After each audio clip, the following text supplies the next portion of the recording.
All of you. Again, I am coming back to my channel, Asit Government Rule Guru. Let's compete. Today, I will discuss KVS NVS principal question paper MCQ part.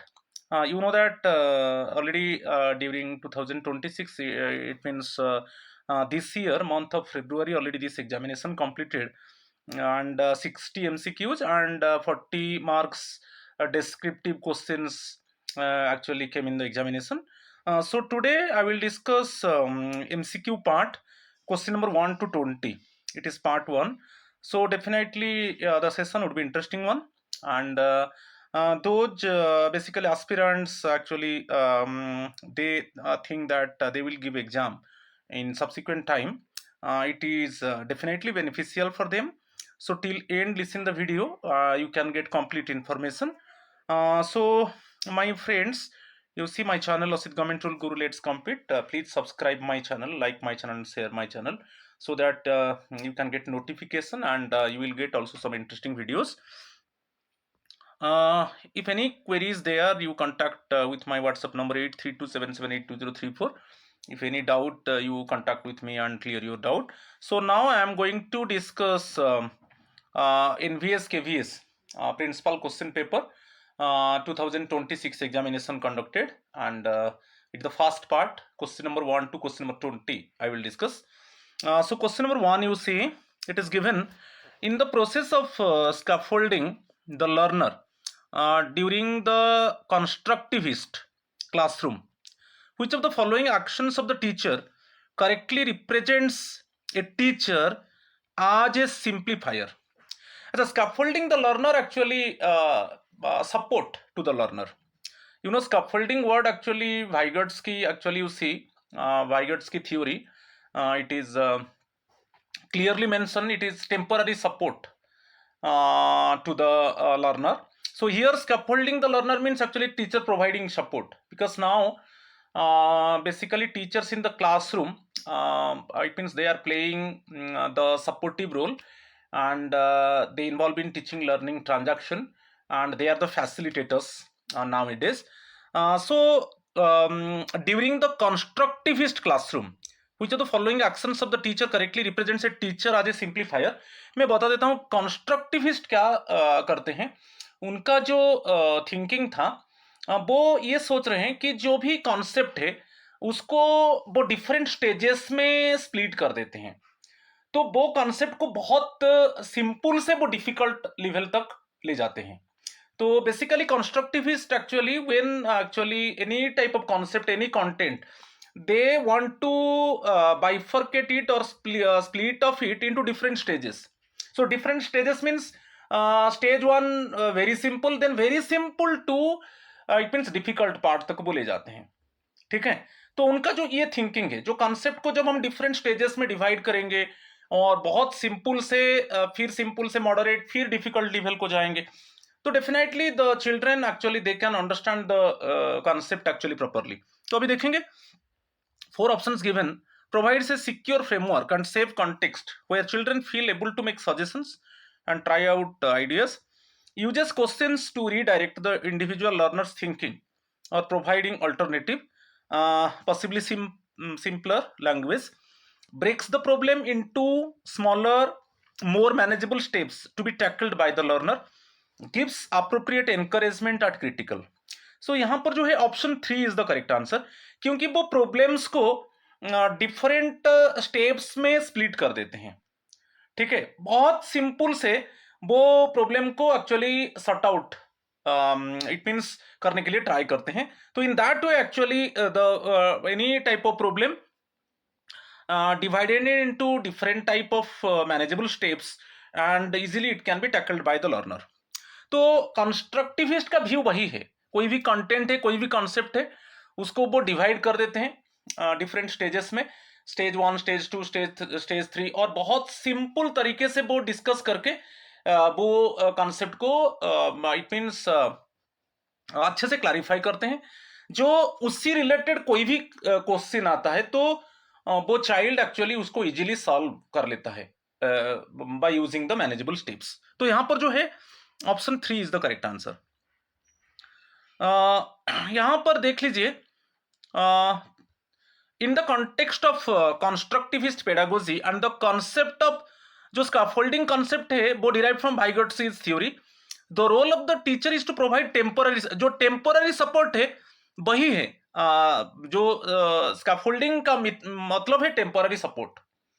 Okay, जो more knowledgeable learner है, ठीक है, तो जो more knowledgeable learner, basically teacher more knowledgeable learner, वो child को support करता है, वो चाइल्ड, इसीलिए तो teacher is a facilitator now it is, वो चाइल्ड को सपोर्ट करता है, ठीक है, वो कोई कॉन्सेप्ट को अच्छे से वो उसको बहुत सिंपल तरीके से वो कॉन्सेप्ट को क्लैरिफाई करता है। जैसे each and every student in the classroom they can understand the concept, तो वो कॉन्सेप्चुअलाइज्ड लर्निंग के ऊपर बिलीव करते हैं। तो कॉन्सेप्ट को कैसे हम डिफाइन करेंगे और कॉन्सेप्ट को कैसे हम डिफरेंट स्टेजेस में डिवाइड करके वो डिफरेंट स्टेजेस को हम एक्सप्लेन करेंगे, भैया। तो यहाँ पर स्कैफोल्डिंग का मतलब है temporary support to help a learner bridge the gap between their current understanding and the target concept. तो कंस्ट्रक्टिविस्ट क्लासरूम में simplifier is a teacher who reduces complexity, जो कॉम्प्लेक्सिटी है वो उसको रिड्यूस कर देते हैं, क्योंकि कॉन्सेप्ट को ऐसे वो क्लैरिफाई करते हैं, कोई भी कंटेंट को ऐसे क्लैरिफाई करते हैं, तो उसमें चाहे सिंपल क्वेश्चन हो, चाहे मॉडरेट क्वेश्चन हो, चाहे हॉट क्वेश्चन हो, कोई भी क्वेश्चन होगा वो जो लर्नर है वो चाइल्ड इजीली वो सॉल्व कर सकता है। Makes task easier to understand, helps learners handle difficult problem step by step. ये मेनली कंस्ट्रक्टिविस्ट जो क्लासरूम का मेन मतलब है। ओके, तो जो कॉम्प्लेक्सिटी है, जो डिफिकल्टीज को रिड्यूस कर देते हैं और कोई भी टास्क को बहुत इजीली एक्सप्लेन करते हैं जो each and every child they can understand, और कोई भी डिफिकल्ट प्रॉब्लम्स को चाइल्ड उसको स्टेप बाय स्टेप में सॉल्व करता है, ठीक है। तो यहां पर जो टीचर का रोल है, सपोर्टिव रोल है, वही है स्कैफोल्डिंग, ठीक है। Question number 2, a father gives a fancy pencil to his daughter after a random number of completed assignments on predictably, which type of reinforcement schedule is used here? देखिए यहाँ पर जो है फादर एक रिवार्ड के आकार में एक फैंसी पेंसिल देता है, जैसे आफ्टर कंप्लीशन ऑफ 3 असाइनमेंट्स, वो अनप्रेडिक्टेबल मैनर, कोई ऐसा इट मीन्स फिक्स्ड नहीं है कि 3 असाइनमेंट के बाद कि 2 असाइनमेंट के बाद आपको एक फैंसी पेंसिल मिलेगा, वो वही रीइंफोर्समेंट है। एक चाइल्ड को हम रिवार्ड करते हैं कि आप इस तरीके से प्रॉब्लम को सॉल्व करते हो, इस तरीके से असाइनमेंट करते हो, तो आपको हम रिवार्ड देंगे, ठीक है, वही है रीइंफोर्समेंट। तो यहां पर जो रीइंफोर्समेंट है वो अनप्रेडिक्टेबल है। कभी कभी क्या है, father after completion of 3 assignments father एक फैंसी पेंसिल दे देते हैं, after completion of 5 assignments father एक फैंसी पेंसिल दे देते हैं, after completion of 2 assignments father fancy pencil दे देते हैं। तो एक रिवार्ड है और मोटिवेट करना चाइल्ड को कि वो जो डिजायरेबल सिचुएशन को वो रिपीट करेगा, क्योंकि वो अच्छा कर रहा है, तो उसको बोल दिया जाएगा कि आप असाइनमेंट करते रहो, जैसे आप असाइनमेंट अच्छे से करते रहोगे आपको हम रिवार्ड देते जाएंगे। मगर यहां पर जो रिवार्ड है अनप्रेडिक्टेबल है। तो which type of reinforcement schedule is used here, मैं उसको तो डिस्कस करूंगा। यहां पर देखिए, एक है जो रेस्पॉन्स है, जो असाइनमेंट्स है वो डिफरेंट, क्योंकि 3 असाइनमेंट्स के बाद फैंसी रिवार्ड मिलता है, फिर 5 असाइनमेंट्स के बाद रिवार्ड मिलता है, फिर 2 असाइनमेंट्स के बाद फैंसी पेंसिल का रिवार्ड फादर देते हैं चाइल्ड को। तो ये अनप्रेडिक्टेबल है। तो यहां पर जो आंसर है, यहां पर देखिए 4 options, fixed interval schedule, fixed ratio schedule, variable interval schedule, variable ratio schedule. यहां पर जो है आंसर 4 है, variable ratio schedule. Okay, answer is correct, answer is 4, fourth one. अच्छा, मैं यहां पर थोड़ा क्लैरिफाई कर देता हूं। जो fixed interval schedule, fixed interval क्या है ना, टाइम दे देते हैं, ठीक है। फिक्स्ड इंटरवल, सपोज आपको एक मैं एग्जांपल देता हूं कि एवरी वीक में दे दिया, सपोज आज ए फादर, मैं मेरा चाइल्ड को बोल दिया कि एवरी वीक में यदि आप ऐसे असाइनमेंट करते रहोगे तो आपको एक फैंसी पेंसिल रिवार्ड के आकार में मिलेगा एवरी वीक। तो ये फिक्स्ड हो गया, फर्स्ट वीक में मिलेगा, सेकेंड वीक में मिलेगा, थर्ड वीक में, मगर आपको असाइनमेंट करता रहना है, ठीक है। Just you do the assignments, okay, and every week actually I reward 1 fancy pencil to you. ये फिक्स्ड इंटरवल है, क्योंकि यहां पर फिक्स हो गया कि एवरी वीक में मिलेगा, ठीक है। नेक्स्ट वन जो फिक्स्ड रेशियो, ये तो फिक्स्ड टाइम हो गया। फिक्स्ड रेशियो क्या है? फिक्स्ड रेशियो की नंबर ऑफ असाइनमेंट्स। सपोज आप यहां पर बोल दिया जो फिक्स्ड रेशियो ये है, आफ्टर एवरी 2 असाइनमेंट्स, आफ्टर 2, ठीक है, 2 असाइनमेंट्स आपको रिवॉर्ड मिलेगा। आफ्टर एवरी 2 असाइनमेंट, ये इमेजिनरी एग्जांपल है, तो वो फिक्स्ड रेशियो हो गया। ये तो टाइम हो गया। फिक्स्ड इंटरवल मींस एक इंटरवल दे दिया, जैसे एवरी वीक कि एवरी 2 वीक्स, ठीक है, कि आपको एवरी 3 डेज, एवरी 3 डेज में मैं एक फैंसी पेंसिल दूंगा, मगर आपको असाइनमेंट करना है, ठीक है। आप यदि असाइनमेंट ऐसे करते रहोगे एवरी 3 डेज में मैं तुमको एक फैंसी पेंसिल दे दूंगा। तो ये फिक्स्ड इंटरवल है। मगर फिक्स्ड रेशियो क्या है? Number of responses. Number of responses means यहां पर जो रेस्पॉन्स है असाइनमेंट्स है। तो यहां पर मेरा इमेजिनरी एग्जांपल में आज ए फादर में डिक्लेयर कर दिया कि आफ्टर एवरी 2 असाइनमेंट आपको एक फैंसी पेंसिल मिलेगा, ठीक है। ये फिक्स्ड रेशियो हो गया। अच्छा, तो ये सब क्या है? प्रेडिक्टेबल है, ठीक है। यहां पर जो फिक्स्ड जब आता है प्रेडिक्टेबल है। Fixed means predictable. और जैसे वेरिएबल का बात आएगा, variable interval schedule. Variable interval schedule क्या है? इसमें टाइम आप ले जाइए। सपोज ऐसे में बोल दिया कि आफ्टर 3 डेज आपको फैंसी पेंसिल मिल सकता है, कि आफ्टर ए वीक आपको फैंसी पेंसिल मिल सकता है, कि आफ्टर 2 वीक्स आपको रिवॉर्ड के आकार में फैंसी पेंसिल मिलेगा। तो ये है, ये अनप्रेडिक्टेबल है। मगर वेरिएबल इंटरवल टाइम है, आफ्टर 3 डेज मिल सकता है, after a week, after 2 weeks, कि आफ्टर ए मंथ। तो ये वेरिएबल, ये वेरिएबल मीन्स अनप्रेडिक्टेबल, मगर ड्यूरेशन दे दिया, ठीक है, यहां पर ड्यूरेशन है। तो फोर्थ ऑप्शन जो है वो है वेरिएबल रेशियो शेड्यूल। अच्छा, वेरिएबल रेशियो का जब बात आता है, रेशियो का बाद रेस्पॉन्सेस, असाइनमेंट्स। सपोज कोई भी assignment, suppose after 3 assignments, after 3 assignments आपको रिवॉर्ड के आकार में फैंसी पेंसिल मिल सकता है, कि आफ्टर 5 असाइनमेंट्स आपको रिवॉर्ड मिल सकता है, कि आफ्टर 7 असाइनमेंट्स आपको फैंसी, मगर आपको अवार्ड दिया जाएगा, मगर ये अनप्रेडिक्टेबल है।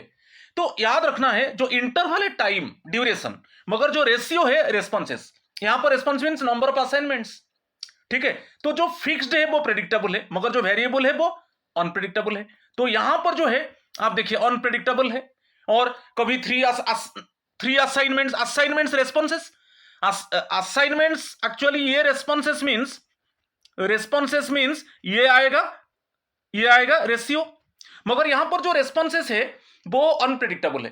कभी कभी फादर आफ्टर 3 असाइनमेंट्स चाइल्ड को फैंसी पेंसिल दे दिया, फिर आफ्टर 5 असाइनमेंट्स फैंसी पेंसिल दिया, तो ये अनप्रेडिक्टेबल हो गया, ठीक है। तो रेस्पॉन्स तो रेशियो है, फिर यहां पर अनप्रेडिक्टेबल है, तो वेरिएबल रेशियो, ठीक है। क्लियर? तो option 4 is the correct answer. तो ये एक्चुअली ये जो थ्योरी है, ये ऑपेरेंट कंडीशनिंग थ्योरी, ये स्किनर का थ्योरी है। आप देख लीजिए, ये स्किनर का थ्योरी है, ठीक है। और ये बेसिकली आपको याद रखना है, ये जो थ्योरी है ऑपेरेंट कंडीशनिंग थ्योरी है, ठीक है, स्किनर का, ठीक है। इसके ऊपर भी मैं वीडियो डाल चुका हूं। तो यहां पर मैं अच्छे से आपको बताया रेशियो, जब रेशियो का बात आएगा रेस्पॉन्सेस, सपोज यहां पर नंबर ऑफ रेस्पॉन्सेस मींस जैसे असाइनमेंट्स, नंबर ऑफ में यहां पर एग्जांपल नंबर ऑफ असाइनमेंट्स, जब नंबर ऑफ असाइनमेंट्स ये बात आएगा ये रेशियो है, ठीक है। तो वेरिएबल क्या है? यहां पर जो वेरिएबल का बात आता है, वेरिएबल मींस अनप्रेडिक्टेबल, माने कभी कभी क्या है, यही असाइनमेंट नंबर ऑफ असाइनमेंट्स है, मगर कभी कभी 1 असाइनमेंट के बाद रिवॉर्ड मिल सकता है, 3 असाइनमेंट के बाद रिवॉर्ड मिलेगा, कि 5 असाइनमेंट, माने कोई प्रेडिक्टेबल नहीं है। तो यहां पर जो मैं बताया जैसे फिक्स्ड रेशियो क्लियरली मेंशन है कि आफ्टर एवरी 3 असाइनमेंट, मेरा एग्जांपल में आफ्टर एवरी 3 असाइनमेंट, यदि चाइल्ड 3 असाइनमेंट्स कंप्लीट करता है, उसको अवार्ड के आकार में फैंसी पेंसिल दिया जाएगा। After completion of every 3 assignment, father will give 1 fancy pencil as a reward to the child. तो ये फिक्स्ड रेशियो है। रेशियो तो नंबर ऑफ रिस्पॉन्सेस है ना, नंबर ऑफ असाइनमेंट्स है। अच्छा, वेरिएबल आ गया, वेरिएबल मीन्स अनप्रेडिक्टेबल, वही है नंबर ऑफ रिस्पॉन्सेस, मगर कभी कभी क्या है, चाइल्ड 3 असाइनमेंट्स कंप्लीट किया, रिवॉर्ड मिल रहा है, कभी कभी 5 असाइनमेंट्स कंप्लीट करने के बाद रिवॉर्ड मिल रहा है, कभी कभी 2 असाइनमेंट्स के बाद रिवॉर्ड मिल रहा है, तो वो वेरिएबल हो गया, अनप्रेडिक्टेबल हो गया। इंटरवल तो टाइम ड्यूरेशन फिक्स्ड है, फिक्स टाइम ड्यूरेशन मीन्स यदि एवरी 3 डेज में यदि आप कंटिन्यू ऐसे असाइनमेंट करते रहोगे, आफ्टर एवरी 3 डेज आपको रिवॉर्ड किया जाएगा, कि आफ्टर सपोज आपको वीकली, एवरी वीक में आपको अवार्ड मिलेगा, कि एवरी 2 वीक्स में अवार्ड मिलेगा, ऐसे फिक्स होगा वो। वेरिएबल इंटरवल से क्या होता है, अनप्रेडिक्टेबल हो जाएगा, चाहे वो 3 डेज के बाद मिल सकता है, कि 1 वीक के बाद मिल सकता है, कि 2 वीक्स के बाद मिल सकता है, ठीक है। तो ये स्किनर का ऑपेरेंट थ्योरी है। तो यहां पर जो ऑप्शन करेक्ट आंसर था वो वेरिएबल, ओके, वेरिएबल रेशियो, ठीक है। ठीक है, question number 3, consider the following statements, consider the following statements on cognitive load. Correct answer हम चूज करेंगे, 3 options given. It refers to the amount of mental resources, mostly working memory required to perform a particular task. The actual cognitive load in a given situation depends only on the complexity of the task. Intrinsic cognitive load is avoidable and non-essential. यहां पर देखिए option ए, जो cognitive load होता है वो working memory. कभी कभी क्या है, हम जब वर्क कर रहे हैं, सपोज आप एक चाइल्ड एक प्रॉब्लम कर रहा है, वो उसके ऊपर सोच रहा है, the child is deeply thinking how to solve the problem, how many steps should be there, okay, remember the formulas, so how to solve it is difficult one, so these would be the steps. तो cognitive load है जब कोई भी working memory, कोई भी जो हमारा amount of mental resources है, जब हम कोई भी काम कर रहे हैं, when you are doing work, then at that time you think about the work, you think about the assignment, okay. How can you actually tackle the situation, how can you clarify it, so that your it means counterparts actually they can understand everything properly. तो ये जो cognitive load है, first option correct है। It refers to the amount of mental resources, mostly working memory required to perform a particular task. ये absolutely correct है, क्योंकि आप जब कोई भी चीज के ऊपर वर्क कर रहे हो, particularly on anything you are doing work, okay, at that time actually you are thinking about the work, how can you solve it, कि any problem would be coming, any problem would be arising, how can you tackle it। तो working, जब आप work कर रहे हो तब जिस related चीज के ऊपर आप वर्क कर रहे हो उसके ऊपर आपका थिंकिंग फोकस रहता है, तो ये तो करेक्ट है। सेकेंड ऑप्शन जो दिया है, the actual cognitive load in given situation depends only on the complexity of the task, ये नहीं है। ओनली जब टास्क कॉम्प्लेक्सिटी होगा, जब टास्क डिफिकल्टीज होगा, तब हम मीन्स कॉग्निटिव लोड लोगे, ऐसा तो कुछ नहीं है। तो वही, the actual cognitive load in a given situation depends only on the complexity of the task, no, कि when the task is difficult one, at that time actually we are deeply thinking about the task, ऐसा तो कुछ नहीं है। Any type of work you are doing, suppose कोई भी काम, any type of work you are doing means definitely you think about it. तो आप एक चाइल्ड के बारे में सोचिए, जब कोई भी क्वेश्चन आप दे देते हो, वो उसके बारे में सोचता रहता है, वहां पर वो नहीं है कि वो सिंपल है कि डिफिकल्ट है, चाहे सिंपल हो कि मॉडरेट हो कि डिफिकल्ट लेवल क्वेश्चन हो, वो उसके ऊपर सोचेगा, ठीक है। तो ये गलत है। Intrinsic cognitive load is avoidable and non essential, नहीं, इंट्रिंसिक मैंने क्या है, इट मीन्स आपका एक इनर थिंकिंग होता है, okay. Intrinsic cognitive load, inner thinking, inner part में आप सोच रहे हो कि सपोज कोई चाइल्ड को एक प्रॉब्लम दे दिया गया, तो वो एक्चुअली सोचता रहता है कि उसको कैसे सॉल्व किया जाए, ठीक है, किस ऑल्टरनेटिव मेथड की, कोई डायरेक्ट मेथड है, कोई ऑल्टरनेटिव मेथड है, कि जैसे उसका थोड़ा स्टेप्स डिफरेंट रहेगा अदर स्टूडेंट से। तो इंट्रिंसिक एक जो इनर पार्ट में रहता है, जो इनर माइंड में रहता है कि मैं इसको कैसे सॉल्व करूंगा, ठीक है। मगर यहाँ पर दिया है intrinsic cognitive load is avoidable and non essential, नहीं है, गलत है। तो ओनली फर्स्ट ऑप्शन करेक्ट है, ऑप्शन 4 इज करेक्ट वन। ठीक है, तो बेसिकली याद रखिए जो कॉग्निटिव लोड है वो बेसिकली मोस्टली जो वर्किंग मेमोरी है, आपका जो अमाउंट ऑफ मेंटल रिसोर्सेस है, आप कैसे आपका जो मेंटल रिसोर्सेस को प्रॉपरली यूज करोगे और एक पर्टिकुलर टास्क को इजीली आप कंप्लीट करोगे। ठीक है, तो मोस्टली वो वर्किंग मेमोरी बेसिकली जब कोई भी काम आप कर रहे हो तो उस काम के ऊपर आप सोचते हो। ठीक है, चाहे वो सिंपल हो कि चाहे मॉडरेट हो कि चाहे डिफिकल्ट लेवल हो। ये नहीं है कि ओनली हम कॉग्निटिव लोड लेंगे जब टास्क कॉम्प्लेक्स रहेगा।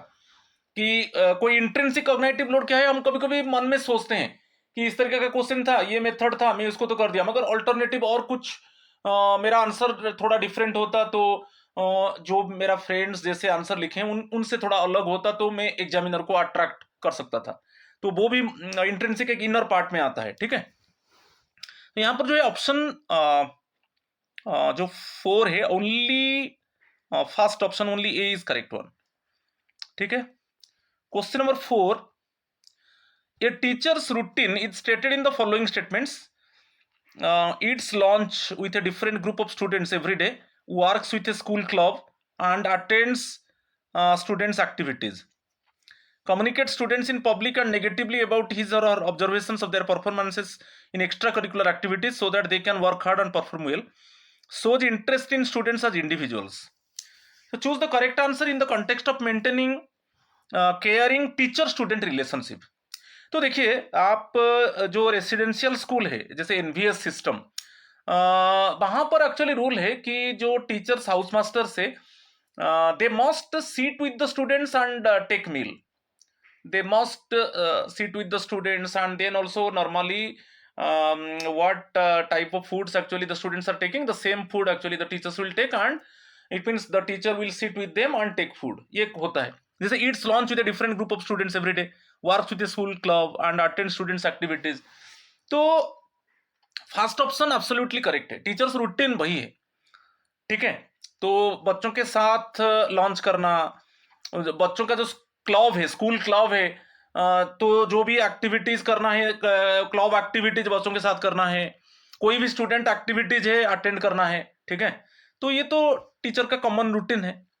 सेकेंड ऑप्शन है communicate students in public and negatively about his or her observations of their performances in extracurricular activities so that they can work hard and perform well। देखिए, आप कभी भी कोई भी पब्लिक प्लेसेस में बोलना नहीं चाहिए कि ये चाइल्ड एकेडमिक का अच्छा नहीं है, कि एक्स्ट्रा करिकुलर एक्टिविटीज में नहीं है, क्योंकि ये बोलना नहीं है, क्योंकि ये चाइल्ड को डिमोरलाइज करता है। ठीक है, आप ये सोच रहे हो कि publicly just I want to disclose the bad features of the student, he is not good one in maths, कि he is not good one in science and he is not good one in extra curricular activities like art and music, ऐसे नहीं बोलना है। कि आप सोच रहे हो कि suppose you tell in the public and the child would be better, ये नहीं है, ये गलत है। ठीक है, ये चाइल्ड को डिमोटिवेट करता है। और थर्ड ऑप्शन है shows interest in students as individuals. यस, ये ईच एंड एवरी स्टूडेंट को फोकस करना है, आपको देखना है।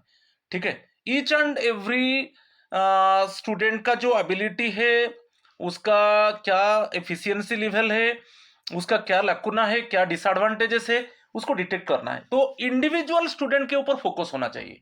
ठीक है, सो तब क्या है, जो अच्छा स्टूडेंट है उनके ऊपर फोकस करना, उनको गिफ्टेड क्वेश्चन देना है। जो सपोर्टिव लर्नर्स है उनको थोड़ा अंडरस्टैंडिंग लेवल का क्वेश्चन डिस्कस करना है। जो मॉडरेट है इट मीन्स उनको गाइड करता रहना है। ठीक है, तो बाकी ईच एंड एवरी स्टूडेंट को फोकस करना है, तो ये करेक्ट है। तो जो टीचर स्टूडेंट रिलेशनशिप होता है, यहां पर जो option A and C, option 2 is the correct answer. ठीक है, question number 5, which of the following principles of timetable construction is followed when time dedicated to a subject should be determined by its value and importance and its difficulty level। देखिए, जब time table construction होता है, जो difficult level का subject है, जैसे physics है कि मैथ्स है, जो डिफिकल्ट लेवल का सब्जेक्ट हम कंपेयर करते हैं, रिलेटिवली कंपेयर करते हैं कि ये सब्जेक्ट थोड़ा डिफिकल्ट लेवल है, तो उसका जो इंस्टीट्यूशनल आवर्स होगा ज्यादा रहेगा। जैसे अदर सब्जेक्ट हम क्या करते हैं, सपोज वीकली 5 पीरियड्स असाइन करते हैं, मगर फिजिक्स को हम 6 पीरियड्स असाइन करेंगे क्योंकि वो डिफिकल्ट है। कि अदर सब्जेक्ट्स को जैसे 5 पीरियड्स हम असाइन करते हैं, मगर मैथ्स को हम 6 पीरियड्स असाइन करेंगे कि 7 पीरियड्स असाइन करेंगे क्योंकि वो डिफिकल्ट है। ठीक है, तो कंपैरेटिवली रिलेटिवली हम देखेंगे कि सब्जेक्ट का क्या डिफिकल्टी लेवल है। और सपोज मैं एक एग्जांपल देता हूं। सपोज फॉर एग्जांपल आप ये सोच रहे हो कि सपोज बायोलॉजी में आप वीकली, ठीक है, वीकली टीचर्स जो टाइम टेबल आप बनाया है, तो बायो का टीचर 4 आवर्स जो इंस्टीट्यूशनल आवर्स होगा, इस तरीके से आप पर पीरियड सपोज 40 मिनट्स है, उसके हिसाब से आप देख लीजिए। मगर सेम वीक में फिजिक्स में हम चाहते हैं कि 5 आवर्स होगा क्योंकि ये डिफिकल्ट है comparatively in comparison to bio. तो इसीलिए वीक में कितना आवर्स इंस्टीट्यूशनल आवर्स होगा फिजिक्स का, 5 आवर्स। तो रूटीन को ऐसे हमको कंस्ट्रक्ट करना है, उसी रिलेटेड क्वेश्चन है। Principle of flexibility, principle of relative importance and difficulty, principle of maximum utilisation of resources, principle of justice. तो option 2 is the correct one. Principle of relative importance and difficulty, हम comparatively हम check करेंगे कि subject difficult है in comparison to other subjects, तो उसका institutional our ज्यादा रहेगा, तो स्टूडेंट्स का जो अंडरस्टैंडिंग लेवल ठीक रहेगा और थोड़ा टीचर्स भी ज्यादा टाइम देंगे। और इससे क्या होगा ना, जो डिफिकल्ट सब्जेक्ट है उसको हम इजी कर सकते हैं। इंस्टीट्यूशनल आवर्स ज्यादा होने से क्या है ना, जो अंडरस्टैंडिंग लेवल है जो स्टूडेंट्स का वो ठीक रहेगा। ठीक है, तो और यहां पर option 2 is the correct answer. अच्छा, क्वेश्चन नंबर 6 देखेंगे। यहां पर असर्शन एंड रीजन है। Read the assertion and reason carefully and choose the correct option. Assertion A में reinforcement theory focuses on influencing future behavior. Reason are behavior that is rewarded tends to be repeated whereas punished behavior is avoided. तो यहां पर मैं दोनों correct है क्योंकि reinforcement theory जो है ये मैं अभी बताया था, reinforcement and punishment theory। तो अभी मैं आपको बताया था कि ये अपेरेंट कंडीशनिंग थ्योरी है रीइंफोर्समेंट थ्योरी। रीइंफोर्समेंट के वजह से क्या है, जो चाइल्ड का बिहेवियर रिपीट होता रहेगा। रीइंफोर्समेंट थ्योरी ये बोलता है कि आप जैसे ये जो थ्योरी है स्किनर का है, ठीक है, तो ये जो थ्योरी को हम बोलते हैं, अभी इसके ऊपर मैं बताया था अपेरेंट कंडीशनिंग थ्योरी। ठीक है, इसमें क्या है, रीइंफोर्समेंट आप एक अवार्ड दे दीजिए चाइल्ड को, बोलिए कि आप ये सब असाइनमेंट करोगे तो आपको अवार्ड दिया जाएगा, आपको चॉकलेट के आकार में रिवॉर्ड दिया जाएगा, कि आपको पेंसिल गिफ्ट किया जाएगा, कि आपको पेन गिफ्ट किया जाएगा।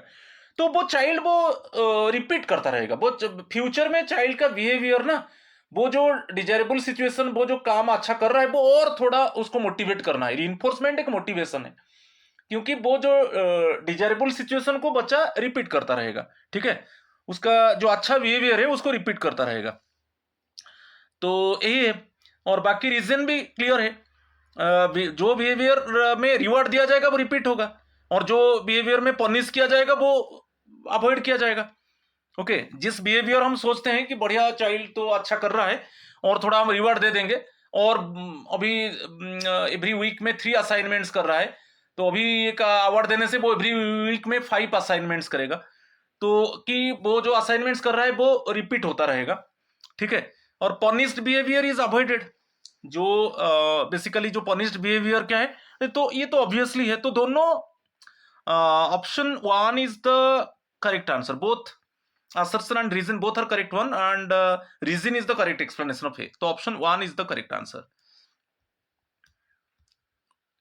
ओके, तो जो बिहेवियर एक्चुअली अच्छा बिहेवियर है, रिवॉर्ड देने से वो रिपीट होता रहेगा, और जो पनिश्ड बिहेवियर है, जो हम सोचते हैं कि ये चाइल्ड का ये पनिश्ड बिहेवियर, जब हम पनिशमेंट दे देते हैं वो ऑटोमेटिकली कि ये चीज तू कर रहा है और ये चीज करेगा तो तुझे पनिशमेंट मिलेगा, तो उसको वो अवॉइड करता है। ठीक है, तो both option 1 is the correct answer. Question number 7, which of the following statements describes the focus of content theories of motivation? Content theories of motivation, uh, four options given. How behavior is energized, directed and sustained. The individual needs that trigger action and influence motivation. The external rewards provided by management. The comparison of inputs and outcomes in a workplace. ये जो content theories of motivation, ये related to the जो Maslow का theory है, ठीक है, अभी थोड़ा हम उसको एक्सप्लेन करेंगे, मगर यहाँ पर option 2 is the correct answer. The individual needs that trigger action and influence motivation, क्योंकि ह्यूमन वांट्स आर अनलिमिटेड, ठीक है. तो एक नीड पूरा होने के बाद और एक नीड माइंड में क्रॉप अप होता है, ठीक है कि नहीं. तो भाई the individual needs that trigger action and influence motivation, ठीक है. एक आपको एक इच्छा है कि मुझे ये नीड चाहिए, मेरा ये डिजायर है, मेरा वांट है, वो फुलफिल होने के बाद और एक वांट आ जाता है, ठीक है. जैसे एक चाइल्ड चाह रहा है मुझे ये पेन खरीदना है, जब पेन उसको दे दिया गया, उसका नीड फुलफिल हो गया, फिर उसका और एक नीड आ जाता है कि मैं एक शूज खरीदूंगा. तो भाई the individual needs the trigger action and influence motivation. Option 2 is the correct answer. ठीक है, इसको थोड़ा आप देख लीजिए. ये एक्चुअली मास्लो का जो हायरार्की ऑफ नीड्स थ्योरी है, इसमें क्या है, ये फास्टिंग फिजियोलॉजिकल नीड्स. एक ह्यूमन बीइंग को क्या है, कुछ मिनिमम थिंग्स चाहिए. एयर चाहिए, वाटर चाहिए, ये फूड चाहिए, शेल्टर चाहिए, स्लीप, क्लॉथिंग, ये minimum requirements, very essential requirements actually need by the human being. Suppose वो फिजियोलॉजिकल नीड्स वो पूरा हो गया, जब वो सब मिल गया, एयर मिल गया, वाटर मिल गया, फूड मिल गया, शेल्टर मिल गया, तब जो सेकंड है और एक नीड्स आ जाता है कि सेफ्टी मुझे चाहिए, पर्सनल सिक्योरिटी, मुझे एम्प्लॉयमेंट चाहिए, मुझे रिसोर्सेस चाहिए, मेरा हेल्थ फैसिलिटी चाहिए, ओके, मेरा प्रॉपर्टी को सेफ्टी चाहिए. तो ये सब सेफ्टी नीड्स आ गया. सेकंड, जब सेफ्टी नीड्स पूरा हो गया, आपका पर्सनल सिक्योरिटी है, आपको रोजगार मिल गया, आपके पास रिसोर्सेस है, आपको हेल्थ फैसिलिटीज मिल गया, आपको आपका प्रॉपर्टी का सिक्योरिटी है, सेफ्टी नीड्स आ गया, तब थर्ड में नेक्स्ट जो नीड आएगा, लव एंड बिलोंगिंग्स.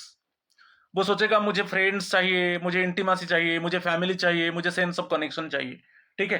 तो next need love and belongings आ जाएगा, क्योंकि अभी उसका जो मिनिमम एसेंशियल नीड्स मिल गया, सेफ्टी नीड्स मिल गया, रोजगार मिल गया, रिसोर्सेस मिल गया, ठीक है, उसका प्रॉपर्टी जो है मिल गया, हेल्थ फैसिलिटीज मिल गया, ठीक है. फिर उसको लव बिलोंगिंग चाहिए. Next one esteem. सपोज उसका जो इंटीमेसी है, जो फ्रेंड्स है, उसका फैमिली है, ये सब मिलने के बाद फिर एस्टीम, वो चाहता है self respect, respect, self esteem, status, recognition, strength, freedom, ये सब चाहिए उसको, ठीक है. ये मिल गया. एस्टीम के बाद सेल्फ एक्चुअलाइजेशन, एक inner peace, desire to become the most that one can be. ये सेल्फ एक्चुअलाइजेशन, एक इनर पीस, एक हैप्पीनेस मिलता है. तो ये डिफरेंट स्टेजेस है नीड्स. कभी जो इसलिए बोलते हैं ह्यूमन जो नीड्स है वो अनलिमिटेड है, ओके. तो first one physiological needs, then safety needs, safety needs के बाद लव एंड बिलोंगिंग, फिर उसको चाहिए एस्टीम, एस्टीम, ये सब मिलने के बाद एक इनर पीस मिलता है. तो ये 5 स्टेजेस है मास्लो का hierarchy of needs. Question number 8, फिर एक असर्शन एंड रीजन है. असर्शन ए है, instrumentality in expectancy theory motivates employees. Reason R, employees believe that good performance will lead to a desired award. ये दोनों actually correct है, and option 1 is the correct answer. Both A and R are true, and R is the correct explanation of A. देखिए, instrumentality in expectancy एक theory में मैं बता देता हूं. आपका फर्स्ट वन, आप एक एक्सपेक्ट करते हो, ठीक है, कि मुझे एक डिजायर्ड रिजल्ट देना है. तो फर्स्ट आपका माइंड में क्या आएगा, मैं उसको थोड़ा क्लैरिफाई कर देता हूं. फर्स्ट आपका इट मींस एक्सपेक्टेशन आता है, ठीक है. तो एक्सपेक्टेशन के बाद जो इंस्ट्रूमेंटालिटी है वो एक इंटरमीडिएरी रोल प्ले करता है, कि मेरा एक्सपेक्टेशन ये है और मुझे मेरा जो मैं कैसे अचीव करूंगा डिजायरेबल आउटपुट, ठीक है. मेरा एक्सपेक्टेशन है कि मुझे सपोज सिविल सर्विसेज ज्वाइन करना है. इंस्ट्रूमेंटलिटी क्या है? इंस्ट्रूमेंटलिटी बोलता है तुझे इतना आवर लेबर करना है every day, you must read, you must spend 6 to 7 hours per day, so that easily you can achieve your goal. तो गोल क्या है? मुझे सिविल सर्विसेज ज्वाइन करना है। तो फर्स्ट एक्सपेक्टेशन क्रिएट हुआ, देन इंस्ट्रूमेंटलिटी आ जाएगा। ठीक है, तो इंस्ट्रूमेंटलिटी एक बेसिकली मीडिएटर रोल प्ले करता है कि जो गोल मेरा है और मेरा जो ड्रीम है उसको मैं रियलिटी में कैसे कन्वर्ट करूंगा। तो इंस्ट्रूमेंटलिटी बोलता है नहीं, आपको every day 7 hours 8 hours labour करना है, पढ़ना है, तब आपको सिविल सर्विसेज आप ज्वाइन कर सकते हो। फिर नेक्स्ट जो आएगा वैल्यू, इंपोर्टेंस। ओके, तो दोनों चीज करेक्ट है। इंस्ट्रूमेंटलिटी इन एक्सपेक्टेंसी थ्योरी मोटिवेट्स एम्प्लॉइज, क्योंकि आपका एक्सपेक्टेशन है मुझे सिविल सर्विसेज ज्वाइन करना है और इसके लिए आप लेबर स्टार्ट कर दिए, क्योंकि आपका जो गोल है, आपका ड्रीम है, आपका एम्बिशन को फुलफिल करने के लिए आपको you must put hard work. तो वो इंस्ट्रूमेंटलिटी है। ठीक है, तो आपका गोल को अचीव करने के लिए आप अभी क्या किया? You put hard work. तो वही है, मोटिवेट्स एम्प्लॉइज। अच्छा, आप जानते हो कि एम्प्लॉय जानता है कि मेरा परफॉर्मेंस अच्छा रहेगा तो मुझे अवार्ड मिलेगा। तो यहां पर option 1 is the correct answer. ठीक है, इसको थोड़ा मैं एक्सप्लेन कर देता हूं। एक विक्टर व्रूम्स, एक्चुअली इसको याद रखिए, Victor Vroom's expectancy theory of motivation, it points that an individual's motivation to perform is determined by the multiplicative relationship between three components. The three components are there. जो व्रूम्स expectancy theory of motivation है वो उसका components 3 है। एक है expectancy, आपका गोल create हो गया कि my goal is to join civil services, कि माई गोल इज कि I want to be a doctor. ठीक है, वो एक्सपेक्टेंसी आ गया। अच्छा, you want to be a doctor तो आपको नीट एग्जाम में सक्सेस होना है, इंस्ट्रूमेंटलिटी। ऑटोमेटिकली तो नीट एग्जाम में आप सक्सेस नहीं हो सकते, आपको क्या करना है? Putting hard work. ओके, तो आपको हार्ड वर्क करना है। जैसे फिजिक्स है, केमिस्ट्री है, बायो में आपको बहुत हार्ड वर्क करना है, वही है इंस्ट्रूमेंटलिटी। ठीक है, तो आपका गोल क्रिएट हुआ कि मुझे डॉक्टर बनना है, उसके लिए इंस्ट्रूमेंटलिटी क्या है? आप you put hard work. Okay, and just you work out more and more on physics, chemistry and biology so that you can achieve your goal. then valence आएगा। वैलेंस मीन्स वैल्यू और importance. तब आपको result मिलेगा, अच्छा result मिलेगा कि अभी आप नीट में क्रैक कर गए। ठीक है, आपका एक्सपेक्टेशन था कि मुझे डॉक्टर बनना है और उसके लिए आप हार्डवर्क, यू पुट हार्डवर्क और नीट एग्जाम दिया और आपका एक बढ़िया मार्क मिला जो आपको अच्छा जो मेडिकल कॉलेज में एडमिशन मिल जाएगा। तो वही है वैल्यू और इंपोर्टेंस। आपका वैल्यू है कि अच्छा कॉलेज में जब मिल गया तो लोग बोलेंगे अरे तो अच्छा स्टूडेंट है। ठीक है, ये very brilliant student, is good student and he cracked the actually NEET exam and he got seat actually in a reputed medical institution. तो उसका एक फॉर्मूला ये है जो थ्योरी ऑफ एम मोटिवेशन, तो उसमें एक्सपेक्टेशन ई है, सेकेंड जो है इंस्ट्रूमेंटलिटी है और थर्ड वन जो वैल्यू और इंपोर्टेंस भी है। ठीक है, राइट। चलो next one, question 9। According to Aristotle the 3 elements of communication. Aristotle क्या बोले थे कि 3 एलिमेंट्स ऑफ कम्युनिकेशन क्या है? Sender message receiver, speaker speech audience, source channel feedback, speaker message context. यहां पर देखिए बहुत इजी है, ऑप्शन 2 स्पीकर स्पीच ऑडियंस। एक अच्छा स्पीकर जो बोलते हैं हम इमाकुलेट स्पीच स्पीकर, फॉल्टलेस। ठीक है, वो जो स्पीकर है बहुत बढ़िया, उसका जो जब वो स्टेज में जाता है स्पीच देता है तो audience actually always there waiting to listen the speech. ठीक है, तो स्पीकर स्पीच और वो ऑडियंस को अट्रैक्ट करना, तो ये मेनली कम्युनिकेशन का 3 एलिमेंट्स है। Option 2 is the correct answer. Question number 10। According to Wilbur Scrum, an effective message must be as long as possible to include all information, gain the attention of the receiver, and relate to shared experiences, ignore the needs of the receiver, be delivered only through written words. तो जो effective message है, जो Wilbur scrum actually advocated that effective message means gain the attention of the receiver and relate to shared experiences. ठीक है, जब एक receiver message को अच्छे से रिसीव किया और उसको शेयर किया अमंग अदर्स, वही इफेक्टिव मैसेज. ओके, जो मैसेज है basically the receiver actually collect the message properly and the share the message with others with clarity. तो option 2 is the correct answer. Question number 11, which of the following dimensions of emotional intelligence refers to a person's ability to get along with others and to establish positive relationship. जो emotional intelligence refers to a person's ability, कि आपका एक person का ability है तो वो किसी के साथ एक्चुअली अच्छा गुड रिलेशन क्रिएट कर सकता है और एक पॉजिटिव रिलेशनशिप क्रिएट कर सकता है. वही इसमें क्या आता है, self awareness, managing one self, social skill, empathy. तो उसमें याद रखिए, यदि कुछ लोग हैं, some people are there, easily they develop actually relation with others, easily they attract others, easily they develop positive relationship with others. Okay, कुछ लोग हैं वो क्या है, उनका जो कम्युनिकेशन स्किल है, उनका जो फिजिकल अपीयरेंस है, इससे क्या है वो जब सोसाइटी के अंदर जाते हैं वो इतना जल्दी माने very easily actually it means they can't make relation with others. मगर कुछ लोग हैं वो एक एबिलिटी है पर्सन का, तो easily actually they make friendship, they make relationship, positive relationship with others.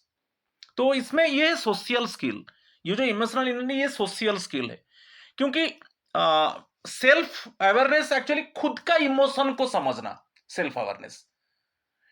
ठीक है, managing one self means controlling your emotion, आपका इमोशन को कंट्रोल करना, managing one self. Self awareness means आपका खुद का इमोशन को, इट मीन्स आपको कि बेसिकली सेल्फ अवेयरनेस क्या है, just I know to my self, I know my habit, I know my plan. Okay, तो सेल्फ अवेयर में हूं. ओके, मैनेजिंग वन सेल्फ माने control over your emotion. Social skill क्या है, बहुत सबसे बहुत इंपॉर्टेंट इमोशनल इंटेलिजेंस है कि इजीली आप एक रिलेशन, पॉजिटिव रिलेशन डेवलप कर सकते हो सोसाइटी में. और एम्पैथी क्या है, अदर्स का फीलिंग को समझना, try to understand the feeling of others. मगर इसमें जो क्वेश्चंस है वो पॉजिटिव रिलेशनशिप के ऊपर है, तो social skill, option 3 is the correct answer. ठीक है. अच्छा, question number 12, which of the following options correctly represents the preventive type of supervision. preventive type of supervision मैं थोड़ा आइडिया दे देता हूं कि सपोज स्कूल में, कॉलेज में, यूनिवर्सिटीज में यदि प्रिंसिपल एंड टीचर्स उनको कुछ डिफिकल्टीज है, okay, when the principals and teachers facing difficulties, तब क्या है, जो सुपरवाइजर है वो डिफिकल्टीज को रिमूव करना चाहता है कि this type of difficult, suppose school level को जाइए, स्कूल में principal facing difficulty in certain areas, teachers facing difficulties in certain areas. तो जो सुपरवाइजिंग अथॉरिटी है वो डिटेक्ट किया कि this type of difficulties actually facing by the principals and teachers, so they want to remove the difficulties. वो difficulties को वो हटाने के लिए ट्राई करते हैं.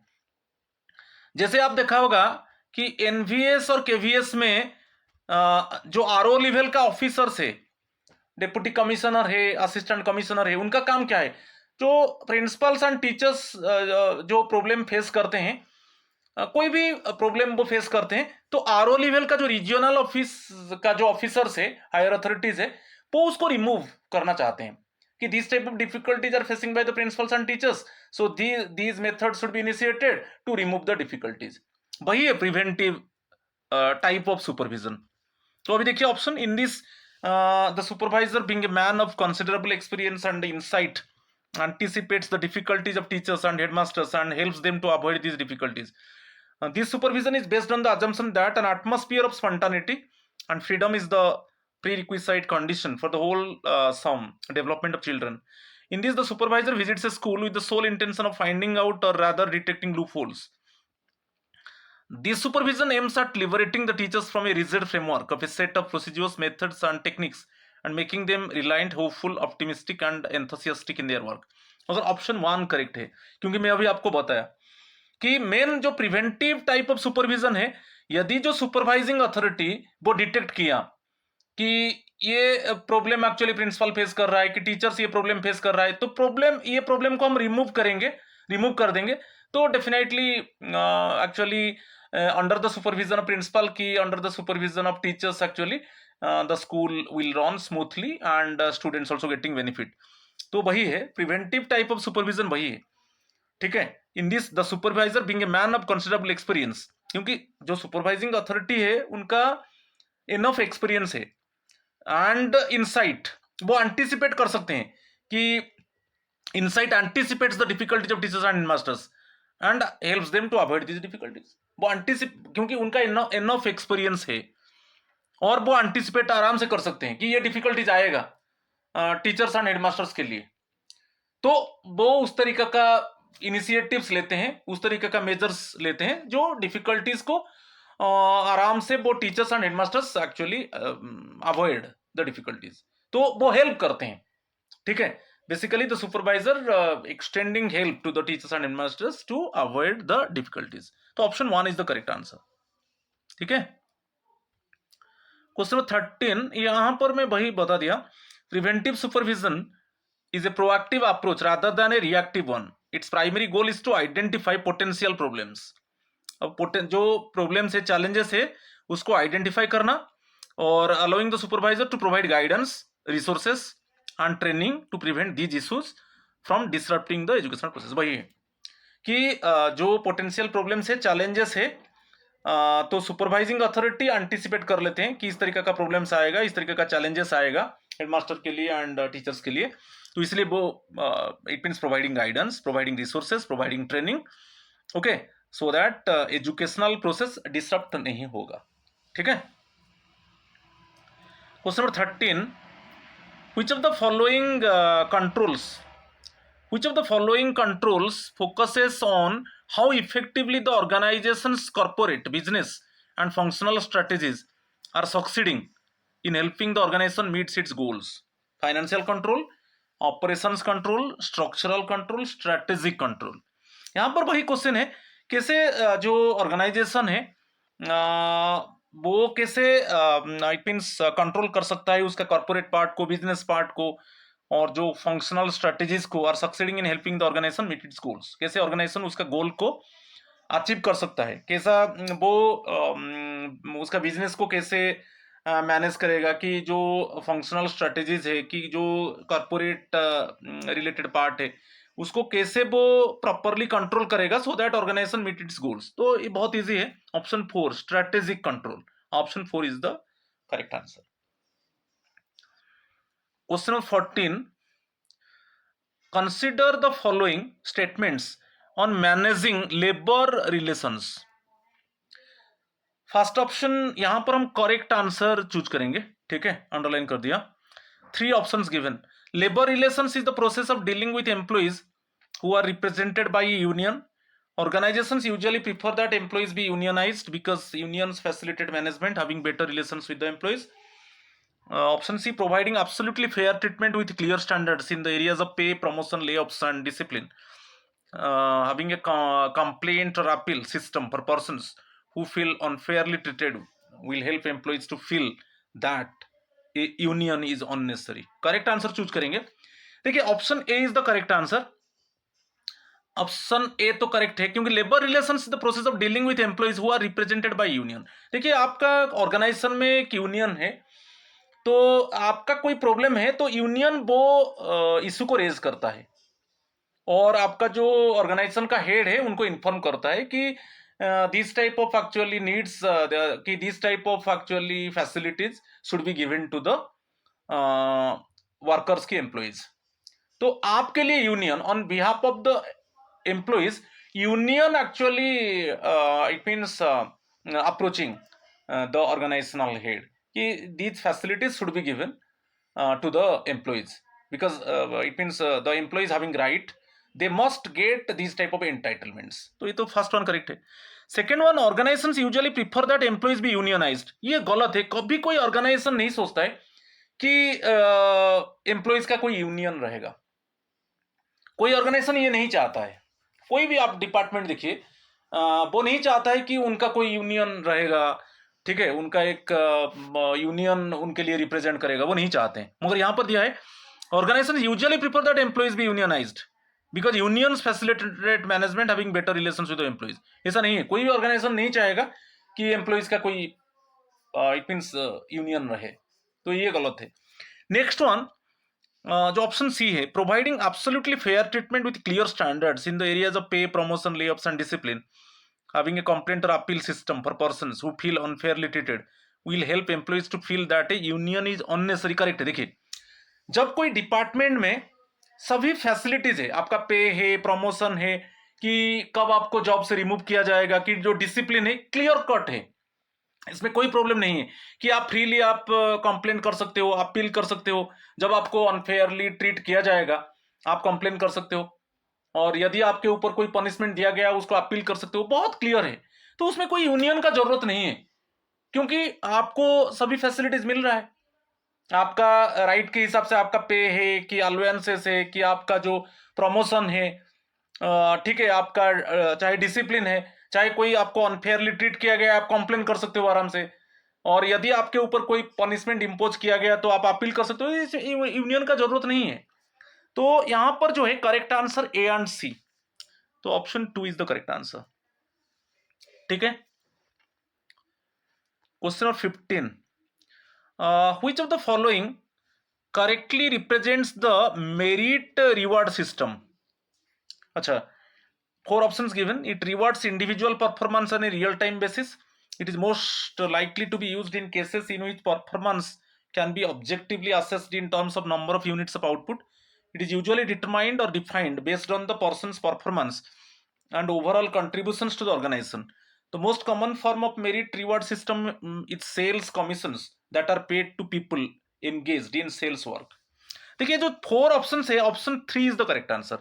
क्योंकि जो मेरिट रिवॉर्ड सिस्टम है, आपका पर्सन का परफॉर्मेंस रहेगा, इंडिविजुअल परफॉर्मेंस, मगर उसमें आप ओवरऑल कंट्रीब्यूट कर रहे हो ऑर्गेनाइजेशन को. ये बहुत इंपॉर्टेंट सेंटेंस है. खाली आपका इंडिविजुअल परफॉर्मेंस को आप मत देखो.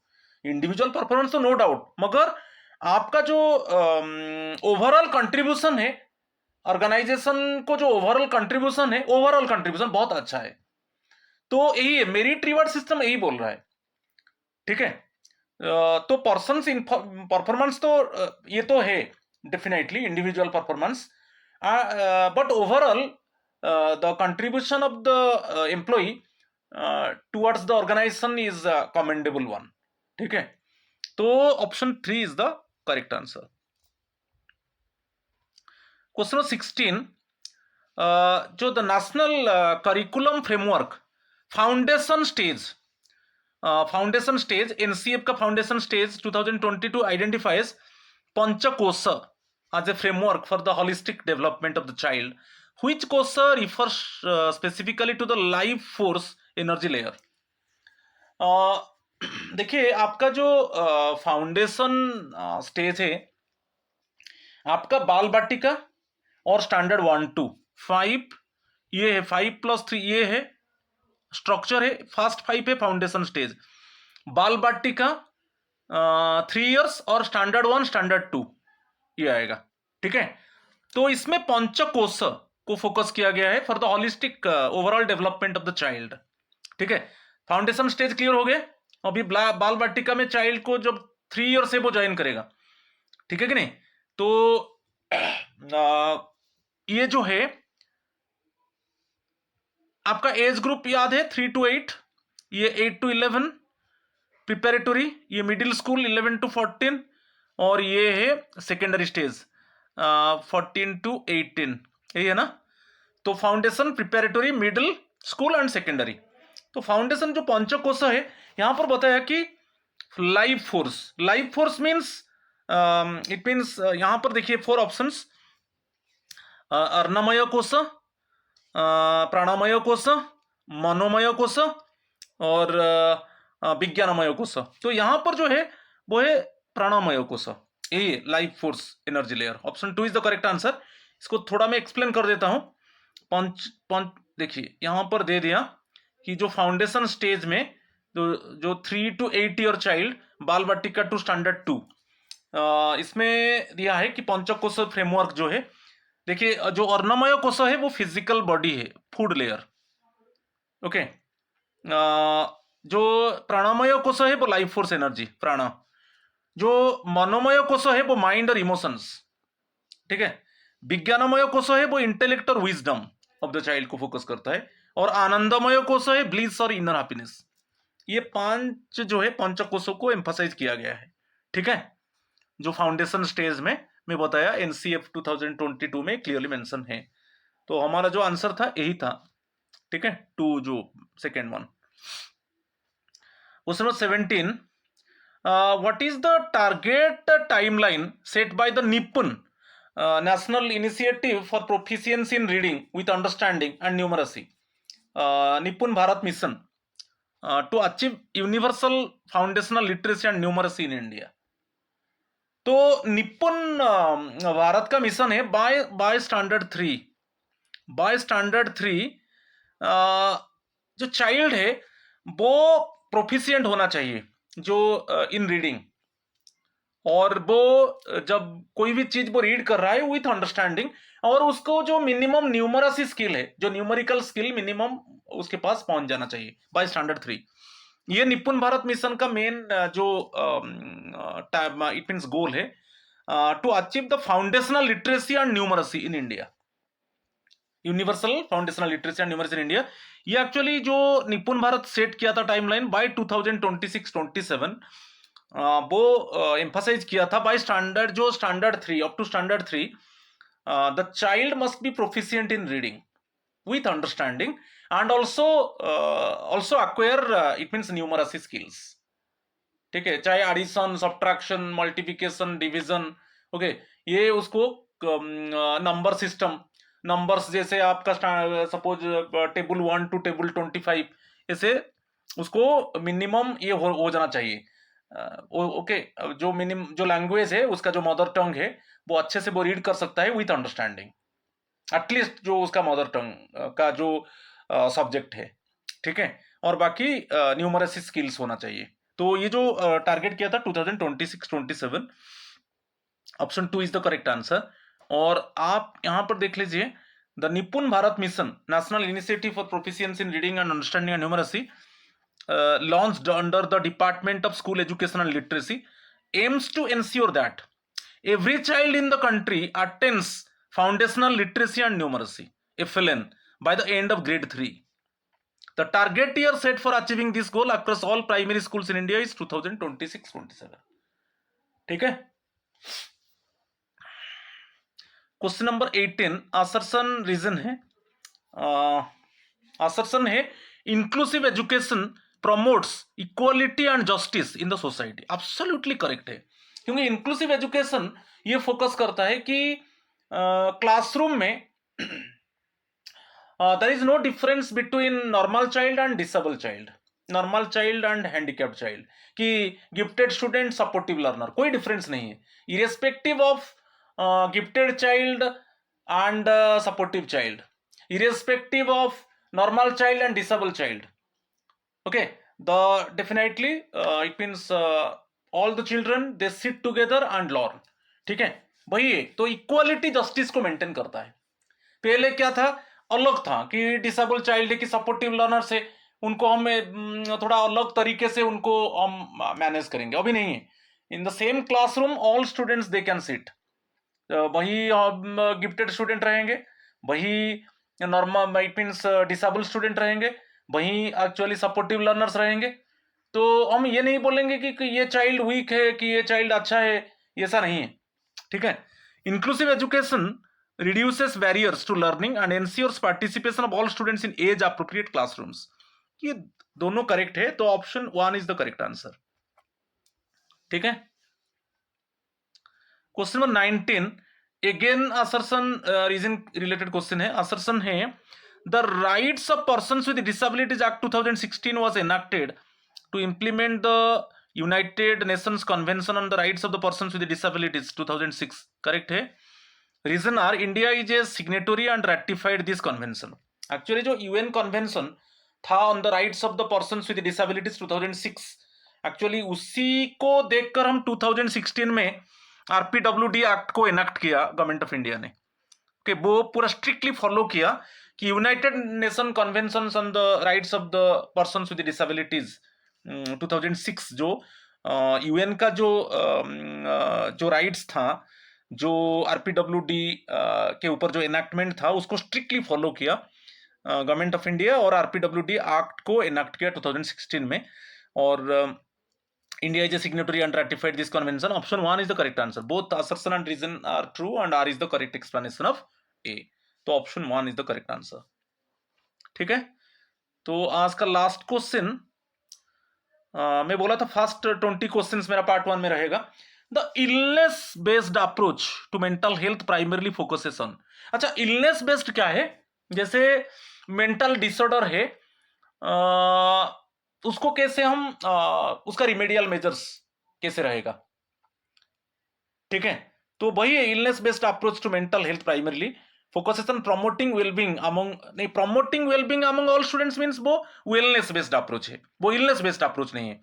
Preventive mental health education, deviations from normal mental health and remedial treatment, building resilience in the entire school community. Option 3 जो मेंटल हेल्थ है चाइल्ड का थोड़ा वो डेविएट है, नॉर्मल मेंटल हेल्थ नहीं है.